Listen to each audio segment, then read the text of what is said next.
I still remember the sound of their laughter as the truck pulled away, the dust rising up in the hot afternoon sun and stinging my eyes. My heart dropped straight into my stomach. "Kyle," I shouted, my voice cracking, my arms flailing like a fool on the side of that lonely road. "Kyle." But my husband didn't turn around. His brothers Brad and Chase stuck their heads out the window laughing like hyenas, their phones out recording every second of my humiliation. "Good luck, Lena.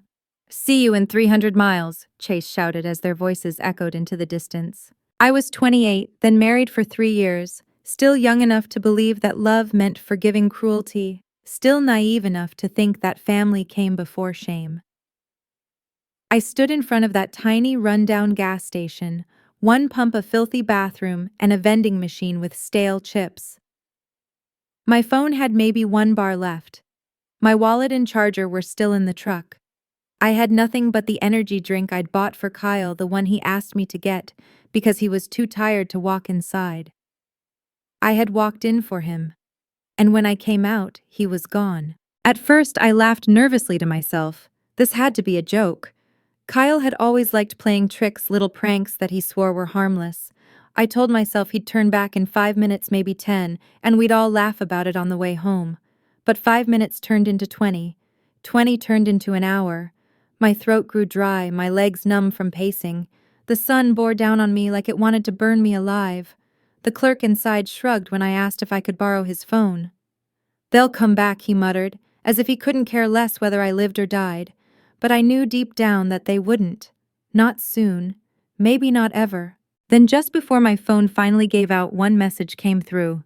"Don't be mad, babe. Just a prank. We'll come back in a bit." A prank, that's what he called it. Something in me cracked at that moment. Not all at once, but slowly.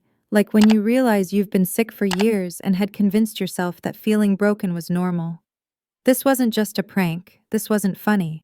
This was my husband, the man I cooked for, defended in front of his family, shared my life with, and he thought abandoning me in the middle of nowhere was entertainment.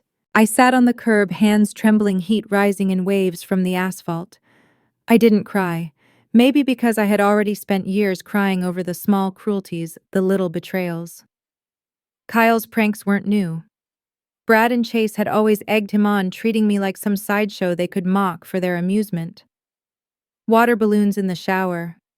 Fake eviction notices taped to our door. Hiding my car keys before a job interview just to see me panic. Kyle told me to lighten up. They all did. But it wasn't light. It was heavy. Heavy enough that I sometimes woke in the night wondering if I was the problem, if maybe I was too sensitive, too humorless. But standing there abandoned, the weight shifted. I realized it wasn't me. It had never been me. When the hours dragged on, I stopped waiting. I asked a woman in a minivan with 2 kids in the back seat if she was heading north. She took one look at me, sweat-streaked, scared, clutching nothing but a warm bottle of water, and she nodded. "I can take you as far as I'm going," she said softly. I whispered, "Thank you." She dropped me at a bus station in a town whose name I didn't even know. I bought a cheap flip phone, and with the last of my battery, I sent a message to the only person I thought might still care, Aunt May. We hadn't spoken in years, not since my mom died. All I wrote was, "Can I come stay with you for a while? I don't know where else to go." Her reply came fast, "Always come home." That night, on a one-way bus, I pressed my forehead against the window and watched the town fade behind me. I thought about the life I was leaving, the constant tension, the fake smiles, the way Kyle's eyes lit up for his brother's approval more than they ever did for me. I realized I wasn't just leaving behind a cruel joke. I was leaving behind years of silence, dismissal, and pain that had become my normal. And as the bus rumbled into the night, I breathed, really breathed. For the first time in years, I didn't feel trapped. I didn't feel small. I didn't feel like the punchline of someone else's joke. Looking back now, I know that was the day I stopped belonging to Kyle. He didn't take me back with him. He didn't come looking. He let me go whether he realized it or not.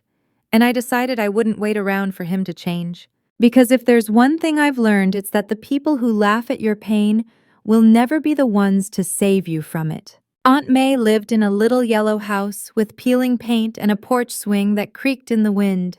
When I stepped off that bus and saw her waiting with open arms, I broke. I melted into her hug, sobbing like a child, my body shaking from exhaustion and betrayal. She didn't ask questions, not then. She just held me. For weeks, I barely spoke. I stayed in the small guest room with its faded quilt and bookshelf stacked with old novels. I'd wake to the smell of coffee and cinnamon rolls, Aunt May humming softly in the kitchen, and I'd cry again because it was the first time in years I felt safe. Eventually, the words spilled out. I told her everything about the pranks, the mocking laughter, the gas station. Her face hardened, her hands clenching the dish towel. "That's not love, Lena," she said firmly. "That's cruelty dressed up as humor. And you deserve more." I wanted to believe her, but part of me still ached with shame.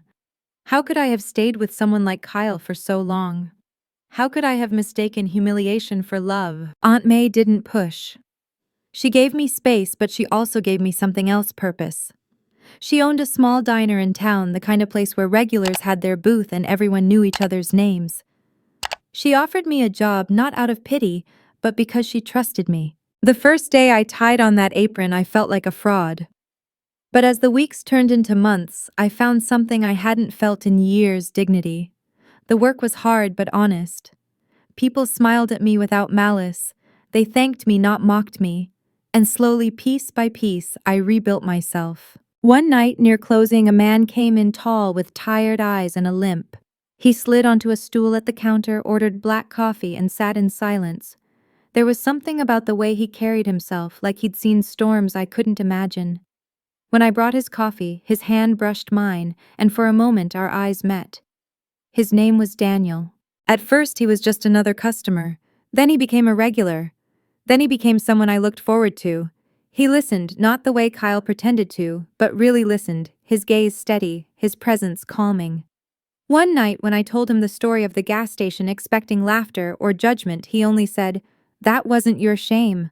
That was his cruelty." Those words planted something in me. A seed of forgiveness, not for Kyle, but for myself. Years passed and Daniel became part of my life in ways I never expected. He had his own scars, an injury that ended his career, a marriage that crumbled under pressure, but he carried his pain with grace. With him I learned what partnership meant. Not games, not cruelty. Trust. Respect. I thought I had left Kyle behind for good. I didn't hear from him. Not a call, not a letter. My divorce papers came in the mail with his signature already stamped, like an afterthought. It stung, but it also freed me. Then 5 years later, fate played its cruelest hand. It was a Friday evening at the diner, the kind of night when the place buzzed with laughter and the clatter of dishes. I was wiping down tables when the bell above the door jingled. I looked up and my heart froze. Kyle, older, heavier lines around his mouth, but those eyes, I'd know them anywhere. He stopped in the doorway, staring at me like he'd seen a ghost. Brad and Chase weren't with him. He was alone. My breath caught memories slamming into me all at once. The heat of the gas station pavement, the laughter fading down the road, the taste of betrayal like ash on my tongue. My hands trembled, but I didn't look away. He walked slowly toward me, his face pale. "Lena," he whispered, almost reverent, as if he had a right to say my name. I wanted to scream. I wanted to laugh. I wanted to ask him if he remembered the sound of his brothers laughing while I begged for him to come back. But before I could speak, another shadow fell across the booth beside me. Daniel. He stepped out from the back, his hand steady on my shoulder, his eyes locked on Kyle. And for the first time I saw fear in my ex-husband's face. Kyle froze in place, his lips parted like he wanted to say something, but the words had drowned in his throat. His eyes flicked from me to Daniel, and in that instant I saw something I had never seen in him before. Not arrogance, not cruelty, not amusement. Fear. Daniel's hand stayed steady on my shoulder, grounding me. I could feel the strength in him, not the kind that came from fists or bravado, but the kind that comes from having survived storms. He looked at Kyle with the calm patience of someone who knew exactly what kind of man stood before him. "Can I help you?" Daniel's voice was low even, but it carried an edge that made Kyle flinch. Kyle swallowed hard, his eyes darting around the diner as if the walls themselves might judge him. I didn't expect to see you here, Lena." The sound of my name from his mouth made bile rise in my throat. My hands trembled against the rag I still held, but I forced myself to meet his eyes. And I didn't expect to survive being abandoned on the side of the road, but here we are. The room went silent. A couple of regulars who knew me glanced between us, sensing the tension. My chest burned, but I stood tall, no longer the woman who begged him to come back. Kyle's face twisted, shame flickering into defensiveness. It was a joke, he muttered almost to himself. Just a prank. I didn't mean— Don't! My voice cracked like a whip. Don't you dare call it a prank. You left me. You humiliated me. You broke me in ways you'll never understand. His eyes widened, and for the first time he didn't smirk, didn't shrug, didn't try to charm his way out. He just looked small. Daniel stepped closer, his presence like a wall between me and the man who once called himself my husband. You need to leave, Daniel said firmly. But Kyle shook his head. No. I came here because I regret it, Lena. All of it. The jokes, the way I treated you. I've been haunted by that day for years. His voice cracked, and for a moment I wondered if he was telling the truth or just spinning another story. I laughed bitterly, the sound sharp in the quiet diner. Haunted. You weren't haunted enough to look for me. Not enough to call. Not enough to stop the divorce from being just another paper in a pile. You didn't lose me because of that day, Kyle. You lost me because you never saw me as a person to begin with. He took a shaky step closer, his eyes pleading. I see it now. I was young, stupid. You were cruel, I cut in, and cruelty isn't erased by regret. Daniel's hand squeezed my shoulder gently, reminding me I wasn't alone. Kyle's gaze shifted to him, and I could see the question in his eyes. Who was this man who stood so protectively by my side? Who had replaced him in the story he thought he still controlled? This is Daniel, I said, my voice steady, despite the storm inside me. A man who knows what respect means. A man who doesn't laugh at someone else's pain. A man who listens. Kyle's face crumpled, his bravado slipping away completely. I just wanted to say I'm sorry, he whispered. And for a heartbeat, I almost believed him. But then I remembered the years I spent doubting myself, crying into pillows, questioning my worth because of his jokes. I remembered the heat of that asphalt, the sound of their laughter echoing as they drove away. Your sorry doesn't fix the scars, I said softly. He opened his mouth, but no words came. Silence stretched between us until finally he turned. His shoulders slumped. His steps slow, he walked out of the diner. The bell above the door jingled once, then stilled. I stood there shaking, my breath uneven, until Daniel gently turned me to face him. His eyes were steady, his presence warm. You didn't just survive him, he said quietly. You rose above him. The tears came then, hot and relentless, but they weren't just from pain. They were from release, from years of holding back, from the realization that I was no longer defined by the cruelty of one man. But as I cried into Daniel's chest, one thought lingered in the back of my mind, sharp and unfinished. If Kyle had truly been haunted by that day, why now? Why, after all these years, did he choose this moment to appear? That question gnawed at me long after Kyle walked out of the diner. Why now? Why, after 5 years of silence, after I had rebuilt myself from the rubble he left me in? The timing wasn't coincidence, it couldn't be. That night, after we closed the diner, Daniel and I sat in the quiet booth by the window, the one where Grandma's quilted curtains swayed in the breeze. He wrapped his hands around his coffee cup, his brow furrowed in thought. Men like him don't show up unless they want something, he said finally. I nodded, though my stomach tightened with dread. What could Kyle possibly want? Forgiveness, closure, or was it something darker? Money, leverage, a way to rewrite the story so he didn't have to be the villain in it. Sleep didn't come easy. Every creak of the old house made me jump. Every shadow in the corner felt like Kyle's eyes watching. I dreamed of that gas station again, the heat, the laughter, the empty road, and woke drenched in sweat. The next morning, Aunt May was waiting for me in the kitchen, a stern look on her face. I heard he came by, she said, sliding a plate of eggs in front of me. I nodded. He said he was sorry. Her eyes narrowed. Sorry doesn't put food on the table. Sorry doesn't build trust. Don't you dare let that man slither back into your life. I promised her I wouldn't.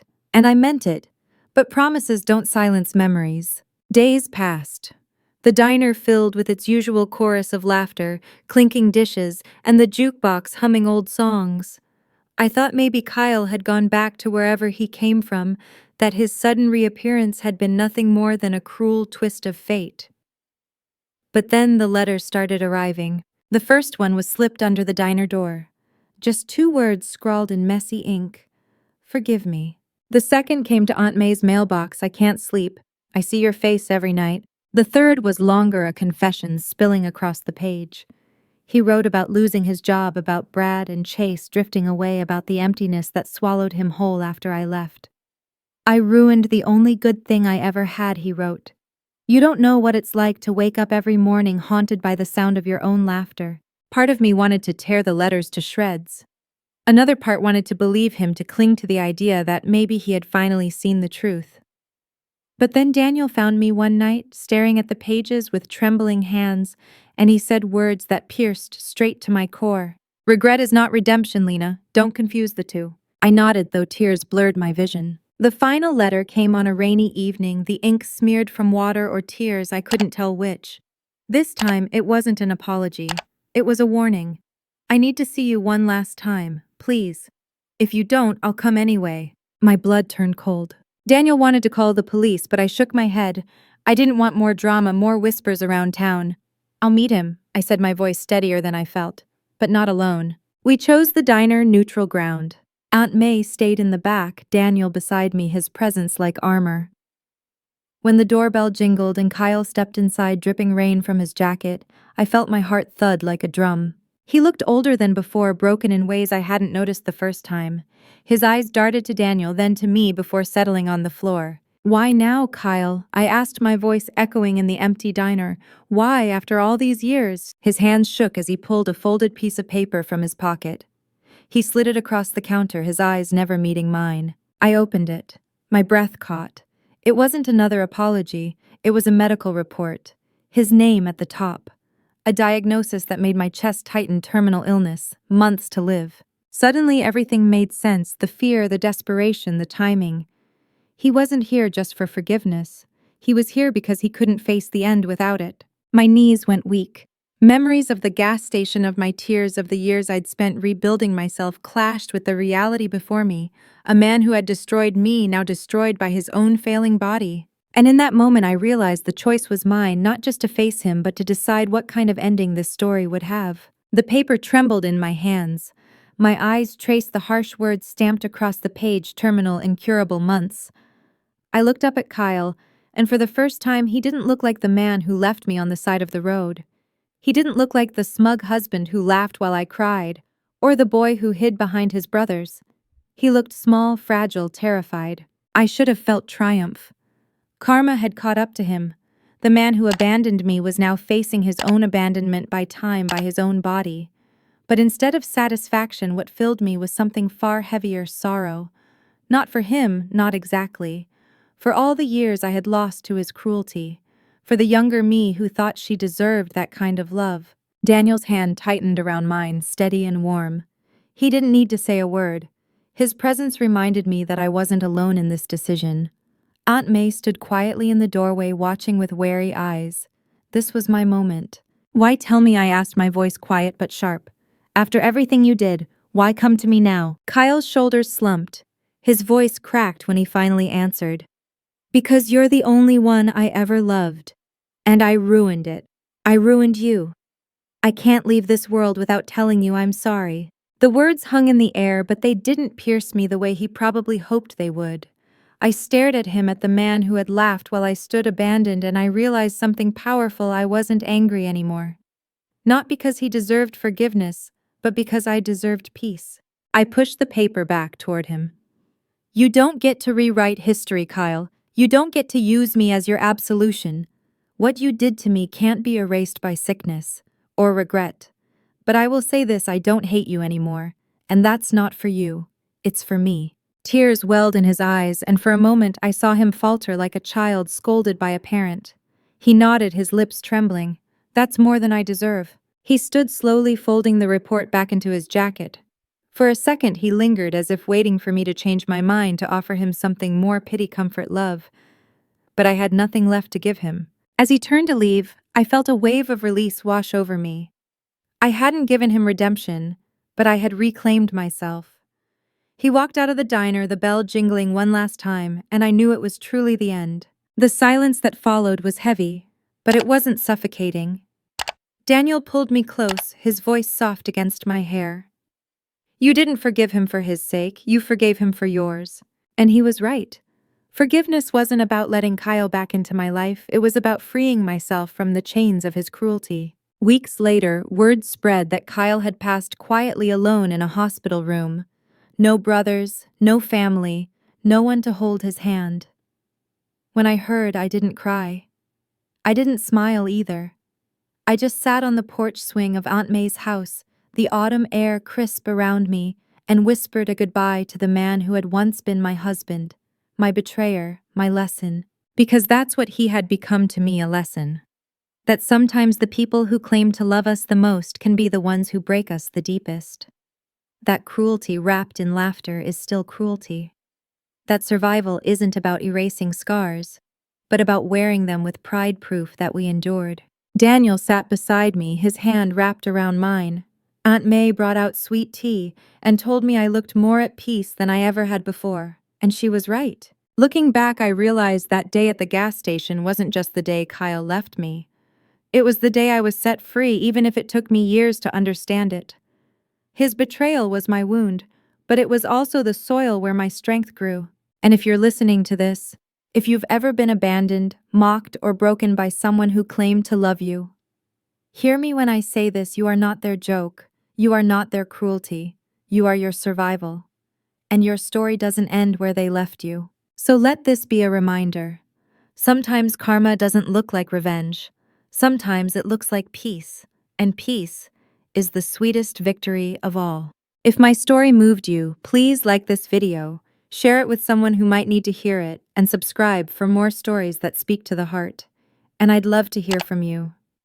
Have you ever walked away from someone who didn't see your worth until it was too late? Leave a comment below.